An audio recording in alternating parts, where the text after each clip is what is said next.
কাজ নেই তো খই ভাজ।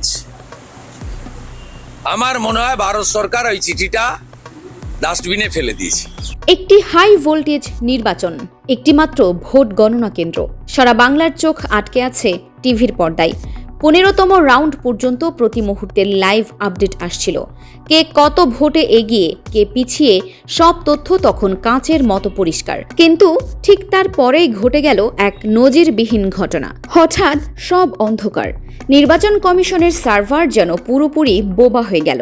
কোনো আপডেট নেই, কোনো ব্যাখ্যা নেই, কোনো ঘোষণা নেই। দর্শক, সাংবাদিক থেকে শুরু করে প্রার্থীদের এজেন্ট সবাই তখন চরম বিভ্রান্ত।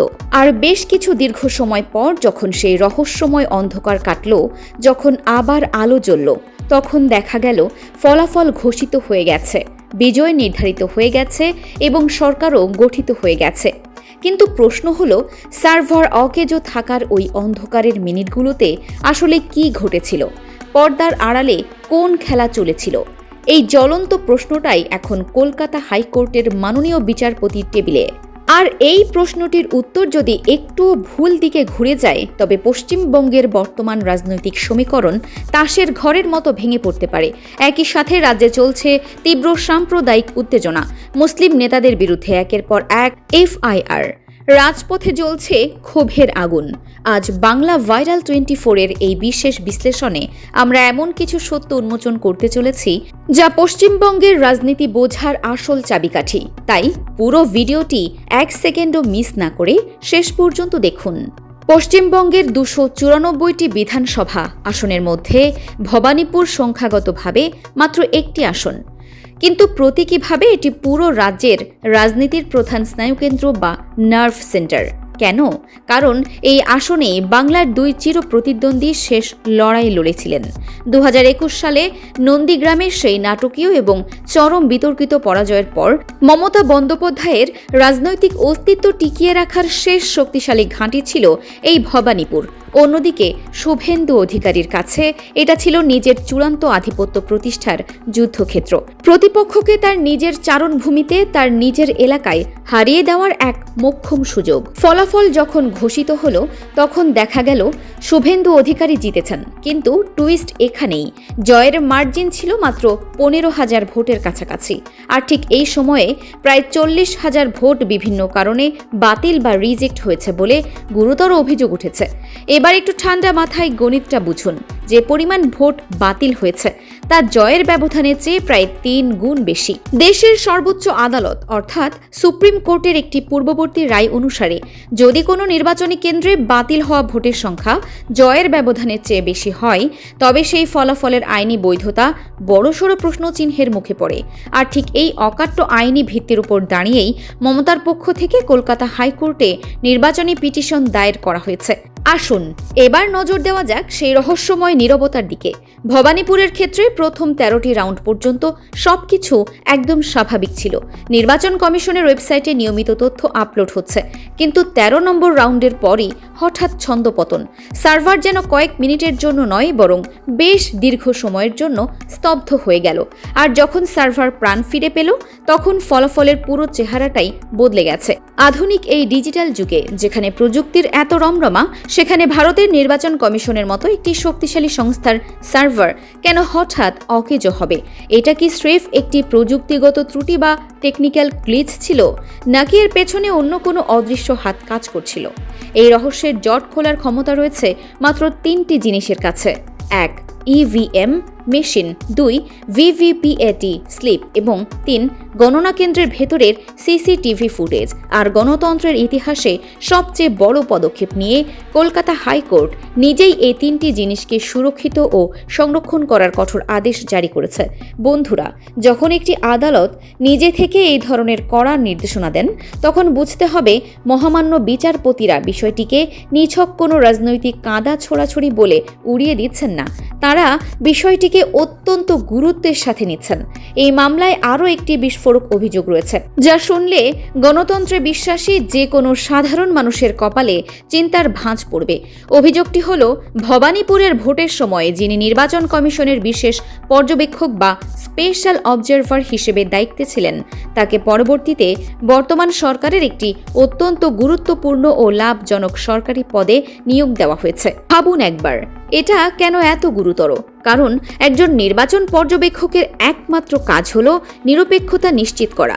তিনি থাকেন ম্যাচের রেফারির ভূমিকায়, কোনো দলের পক্ষে বা বিপক্ষে নয়। কিন্তু ম্যাচ শেষ হওয়ার পর সেই রেফারিকে যদি খেলায় অংশ নেওয়া একটি নির্দিষ্ট দল পুরস্কৃত করে, তবে সাধারণ মানুষের মনে কি প্রশ্ন জাগবে না? এই পুরস্কার কি তবে আগে থেকেই কোনো নীরব চুক্তির অংশ ছিল?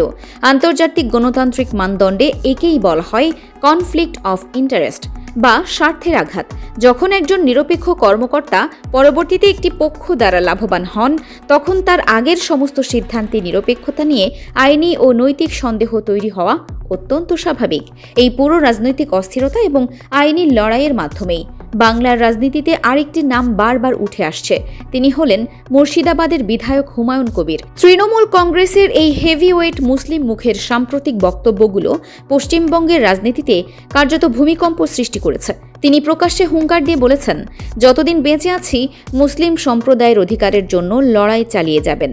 এর জন্য মুখ্যমন্ত্রী বা পুলিশ সুপার কাউকেই রেয়াত করা হবে না। এর তীব্র প্রতিক্রিয়ায় বিজেপির যুব মোর্চা ইতোমধ্যেই একাধিক থানায় তার বিরুদ্ধে এফআইআর দায়ের করেছে। অভিযোগ, উস্কানিমূলক বক্তব্য, হুমকি এবং সাম্প্রদায়িক উত্তেজনা সৃষ্টি করা। কিন্তু বন্ধুরা, এখানে আমাদের একটু থেমে নিরপেক্ষভাবে ভাবা দরকার।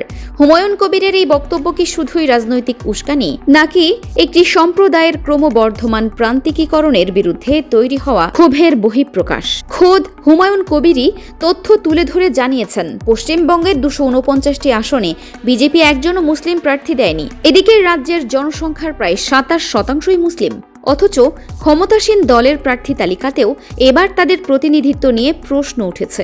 এই পরিসংখ্যান কি গণতান্ত্রিক প্রতিনিধিত্বের মূল নীতির সাথে সাংঘর্ষিক নয়?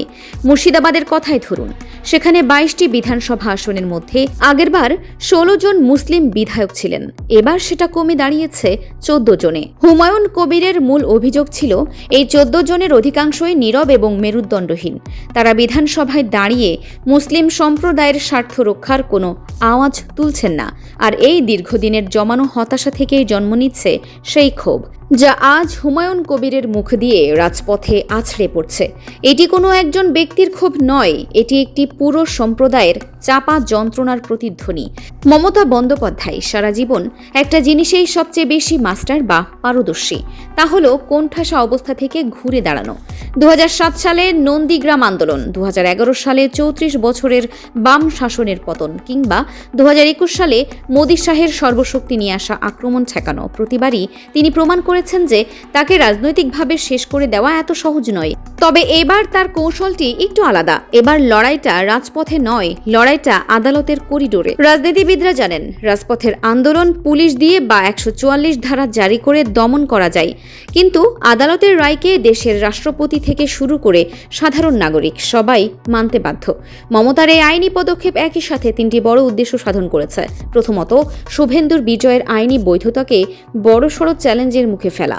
দ্বিতীয়ত, নিজের রাজনৈতিক প্রাসঙ্গিকতা ও লড়াইকে জীবিত রাখা। এবং তৃতীয়ত, দলের নিচু তলার কর্মীদের মনোবল চাঙ্গা করা। আসন্ন পঞ্চায়েত ও পৌরসভা নির্বাচনের আগে এটা তাদের জন্য অত্যন্ত গুরুত্বপূর্ণ কৌশল।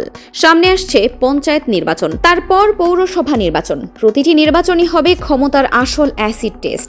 শুভেন্দুর ভিত কতটা শক্ত আর মমতার আইনি চাল কতটা কার্যকর, সব উত্তর আসবে এই ব্যালট বক্স থেকেই। কিন্তু তার আগেই যদি ভবানীপুর মামলার রায় চলে আসে এবং সেটা যদি শুভেন্দুর বিরুদ্ধে যায়, তাহলে পুরো পশ্চিমবঙ্গের রাজনৈতিক সমীকরণ এক রাতেই উল্টে যাবে। পশ্চিমবঙ্গ এখন একটি রাজনৈতিক টাইম বোমার উপর বসে আছে। আগামী কয়েক মাসে কলকাতা হাইকোর্ট যে রায় দেবে, তা শুধু বাংলার নয়, পুরো ভারতের রাজনীতির গতিপথ বদলে দিতে পারে। বন্ধুরা, আপনি কি মনে করেন? ভবানীপুরের সেই অন্ধকারের মিনিটগুলোতে কি সত্যি কোনো বড় অনিয়ম হয়েছিল? শুভেন্দু কি নিজের আসন ধরে রাখতে পারবেন, নাকি মমতার বিজয়ই শেষ পর্যন্ত নিশ্চিত হবে? আপনার মূল্যবান মতামত নিচে কমেন্ট করে অবশ্যই জানান। ভিডিওটি তথ্যবহুল মনে হলে একটি লাইক দিন, বন্ধুদের সাথে শেয়ার করুন। আর এই ধরনের গভীর ও নিরপেক্ষ রাজনৈতিক বিশ্লেষণ নিয়মিত পেতে আমাদের চ্যানেল বাংলা ভাইরাল 24 সাবস্ক্রাইব করে বেল আইকনটি অন করে রাখুন। দেখা হবে পরবর্তী ভিডিওতে। ততক্ষণ পর্যন্ত ভালো থাকুন, সুস্থ থাকুন। ধন্যবাদ।